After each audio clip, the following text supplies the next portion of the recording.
ಮಾಡ್ತಾ ಇರೋಂತ ಕಮಿಷನರ್ ಹಕ್ಕುಚ್ಯುತಿ ಮಂಡನೆ ಮಾಡಬೇಕಾಗತ್ತೆ. ಹುಷಾರ್. ಮಾಡ್ತಾನೆ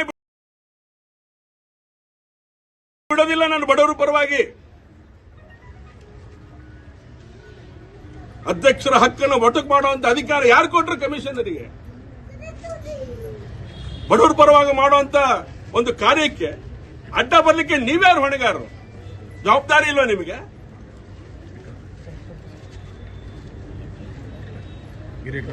ಇದ್ರೆ ಬರಬೇಕು. ಬಡವರ ಪರವಾಗಿರುವಂತ ಯೋಜನೆಯನ್ನ ಮಾಡ್ಲಿಕ್ಕೆ ಹೊರಟಂತ ಈ ಸಂದರ್ಭದೊಳಗಡೆ ಏಕಾಏಕಿ ಇದನ್ನ ರದ್ದುಪಡಿಸಿರುವಂತದ್ದು, ಇವತ್ತಿಲ್ಲ ಅಂತೇಳಿ ಕ್ಯಾನ್ಸಲ್ ಮಾಡಿರುವಂತದ್ದು, ಇವತ್ತು ಲಾಟರಿ ಎತ್ತೋದಿಲ್ಲ ಅಂತ ಹೇಳ್ತಾ ಇರುವಂತದ್ದು, ಇದು ಅಕ್ಷಮ್ಯ ಅಪರಾಧ. ಇದು ಆಡಳಿತದ ದುರಾವ್ಯವಸ್ಥೆಯ ಒಂದು ಪರಮಾವಧಿ. ಇದು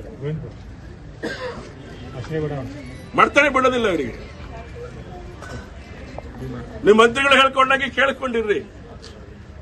ಬಡವರು ಏನ್ ಹೇಳ್ತಾರೆ ಅದ್ರ ಕೆಲಸ ಮಾಡಕ್ಕಿರೋದು ನೀವು ಕಮಿಷನರ್.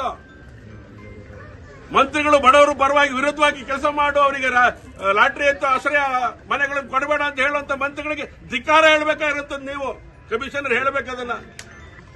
ದುಡ್ಡು ಕಟ್ಟಿದ್ದಾರೆ ಸರ್, 7 ರಿಂದ 8 ವರ್ಷದಿಂದ ದುಡ್ಡು ಕಟ್ತಾ ಇದ್ದಾರೆ ಸರ್.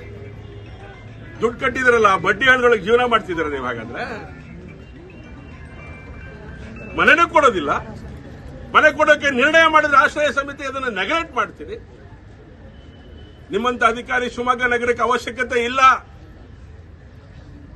ನಿಮ್ಮಿಂದ ನಾವು ನಿರೀಕ್ಷೆ ಇದನ್ನು ಮಾಡಿರಲಿಲ್ಲ. ಬಡವರ ಪರವಾಗಿ ಯೋಚನೆ ಮಾಡ್ತೀರ ಅಂತ ಅನ್ಕೊಂಡಿದ್ವಿ ನಾವು. ಹಕ್ಕುಚ್ಯುತಿಗೆ ಉತ್ತರವನ್ನು ಕೊಡಕ್ಕೆ ಸಿದ್ಧ ಆಗಿ. ಕಮಿಷನರೇ, ಎಷ್ಟು ದಿವಸ ಇರ್ತೀರೋ ನೀವು? ಕಾಂಗ್ರೆಸ್ನವ್ರು ಹೇಳ್ದಂಗೆ ಕೇಳ್ಕೊಂಡು ಹೇಗಿರ್ತೀರೋ? ನಾನು ರಾಜಕಾರಣ ಮಾಡ್ತಾ ಇಲ್ಲ, ನೀವು ಅದನ್ನ ಮಾಡ್ತಾ ಇದ್ದೀರಿ. ನಿನ್ನೆಲ್ಲ 2 ಹೆಸರು ಹೇಳಿದ್ರಿ ನೀವು. ನನಗೆ 2 ಹೆಸರು ಹೇಳಿದ್ರಿ. ಒಂದು ಮಿನಿಸ್ಟರ್ದು, ಇನ್ನೊಂದು ಪ್ರಸನ್ನ ಕುಮಾರ್ ಅವರು ಮಾತಾಡ್ತಾ ಇದ್ದಾರೆ ಸರ್, ಜಿಲ್ಲಾಧ್ಯಕ್ಷರು ಅಂತ. ಯಾರು ನಡೆಸ್ತಾ ಇದ್ದಾರೆ ಅಧಿಕಾರ ಇಲ್ಲಿ? ಪ್ರಸನ್ನ ಕುಮಾರ್ ಅವ್ರ ಬಗ್ಗೆ ನನಗೆ ಗೌರವ ಇದಿಲ್ಲ ಅಂತಲ್ಲ, ಆದ್ರೆ ಯಾವ ಕಾರ್ಯಕ್ಕೆ ನೀವು ಅಡ್ಡ ಬರಬೇಕು? ಪ್ರಸನ್ನ ಕುಮಾರ್ ಅವರೇ, ಬರಬೇಡ್ರಿ ಅಡ್ಡ. ಬಡವರ ಪರವಾಗಂತ ಕೆಲಸ ಇದು. ಕಟ್ಟನ ಸುಖನ ಯೋಚನೆ ಮಾಡಿ ಮಾಡಿ ಮಾಡಿ ಇರೋ ವ್ಯವಸ್ಥೆಗಳೆಲ್ಲ ಸರಿಪಡಿಸುವಂತ ಕೆಲಸಗಳನ್ನು ಮಾಡಿ 638 ಜನಕ್ಕೆ ಇವತ್ತು ಬನ್ನಿ ಲಾಟ್ರಿ ಎತ್ಕೊಂಡು ನಿಮ್ಮ ಮನೆಯನ್ನ ನಂಬರ್ ನಿಮ್ಮ ಮನೆಯನ್ನ ನೀವು ಆಯ್ಕೆ ಮಾಡ್ಕೊಳ್ಳಿ ಅಂತ ಹೇಳಿರೋಂಥದ್ದು ನಾವು. ಕಮಿಷನರ್ ಪಕ್ಷದ ಕೈಗೊಂಬೆ ಆಗಿಲ್ದೆ ಹೋಗಿದ್ರೆ ಇದನ್ನು ರದ್ದು ಮಾಡೋ ಪ್ರಶ್ನೆ ಬರ್ತಾ ಇರಲಿಲ್ಲ. ಹಾಗಾಗಿ ಕಾಂಗ್ರೆಸ್ ಪಕ್ಷದ ಕೈಗೊಂಬೆ ಆಗಿ ಬಡವರ ವಿರುದ್ಧವಾಗಿ ಕೆಲಸ ಮಾಡ್ತಾ ಇರೋಂಥದ್ದು ನಮ್ಮ ಕಮಿಷನರ್ ಕವಿತಾ ಮೇಡಮ್. ನಾನೀಗ ಮಾತಾಡಿದ್ರೆ ಒಬ್ಬ ಆಶ್ರಯ ಅಧ್ಯಕ್ಷರಾಗಿ ಬರೋದಿಲ್ಲ ರೀ ಅಂತ ಹೇಳ್ತಾರೆ. ಬಡವರಿಗೆ ನ್ಯಾಯ ಕೊಡಕ್ಕಾಗತ್ತ ಒಬ್ಬ ಆಶ್ರಯ ಸಮಿತಿ ಅಧ್ಯಕ್ಷ ಈ ತರದ ದುರ್ವರ್ತನೆ ನಡೆಯುವಂತ ಕಮಿಷನರ್ ಬರೋದಿಲ್ಲ ಅಂತ ಹೇಳ್ತಾರೆ. ನಾನು ಫೋನ್ ಮಾಡಿದಾಗ ಈಗ ಜಿಲ್ಲಾಧಿಕಾರಿಗಳಿಗೆ ನಾನು ಮಾತಾಡಿದೆ, ಪರಿಸ್ಥಿತಿ ಕೈ ಮೀರೋದಕ್ಕಿಂತ ಮುಂಚೆ ನೋಡಿ ಸರ್ ಹಿಂಗಿದೆ, ನೀವು ಬನ್ನಿ ಅಂದ್ರೆ, ಇಲ್ಲ ಕಮಿಷನರ್ಗೆ ಕಳಿಸ್ತೀನಿ ಅಂತ ಹೇಳಿ. ಬಡವರ ಜೊತೆಗೆ ಹುಡುಗಾಟ ಮಾಡುವಂತ ಆಯುಕ್ತರು ಶಿವಮೊಗ್ಗ ನಗರಕ್ಕೆ ಅವಶ್ಯಕತೆ ಇಲ್ಲ. ಬೇಡ ಬೇಡ ಬೇಡ. ನಮಗೆ ಕಾನೂನು ಹೇಳ್ತೀರಾ, ಡೆವಲಪ್ಮೆಂಟ್ ಆಗಿಲ್ಲ ಅಂತ ಹೇಳ್ತೀರಾ.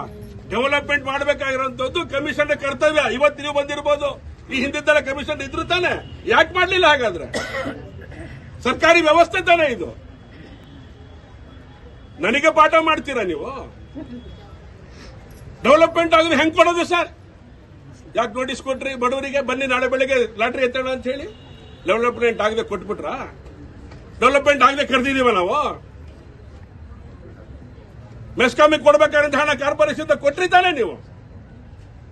ಯೋಚನೆ ಮಾಡಿ ಮಾಡಿ ಕೆಲಸ ಮಾಡ್ತಿರ್ಬೇಕಾದ್ರೆ, ಡೆವಲಪ್ಮೆಂಟ್ಗಳ ಬಗ್ಗೆ ಆಲೋಚನೆ ಮಾಡ್ತಿರ್ಬೇಕಾದ್ರೆ, ಕುಡಿಯಕ್ಕೆ ನೀರು ಕೊಡಬೇಕು, ಸೌಲಭ್ಯಗಳು ಕೊಡಬೇಕು ಅಂತ ಯೋಚನೆ ಮಾಡಿ ನಂತರದೊಳಗಡೆ ಇವತ್ತಿನ ದಿವಸ ಲಾಟ್ರಿ ಎತ್ತೋ ಒಂದು ಪ್ರಕ್ರಿಯೆ ಕೈ ಹಾಕಿರೋದು. ನಿಮ್ಮ ಮನಸ್ಸಿಗೆ ಬಂದಂಗೆ ಆಟ ಆಡ್ಲಿಕ್ಕೆ ಇದು ನಿಮ್ಮ ಮಾವನ ಮನೇನೂ ಅಲ್ಲ, ನಿಮ್ಮ ಅತ್ತ ಮನೇನೂ ಅಲ್ಲ. ಇದು ಬರೋದಿಲ್ಲ ಅಂತ ಹೇಳ್ತೀರಾ ನೀವು. ಗೊತ್ತಿದೆ ನನಗೆ ಹೆಂಗ್ ಕರೆಸ್ಕೋಬೇಕು ಅಂತ ಹೇಳಿ. ಯಾರು ಯಾಕೆ ಬರಕ್ ಹೋದ್ರಿ? ಯಾಕೆ ಬರಕ್ ಹೋದ್ರಿ? ನಿಮಗೆ ಯಾವ ಅಧಿಕಾರ ಕೊಟ್ಟಿದ್ದು ಕ್ಯಾನ್ಸಲ್ ಮಾಡ್ಲಿಕ್ಕೆ? ಕ್ಯಾನ್ಸಲ್ ಮಾಡಿದ್ರೆ ಯಾಕೆ ಬಂದ್ರಿ ಇಲ್ಲಿಗೆ?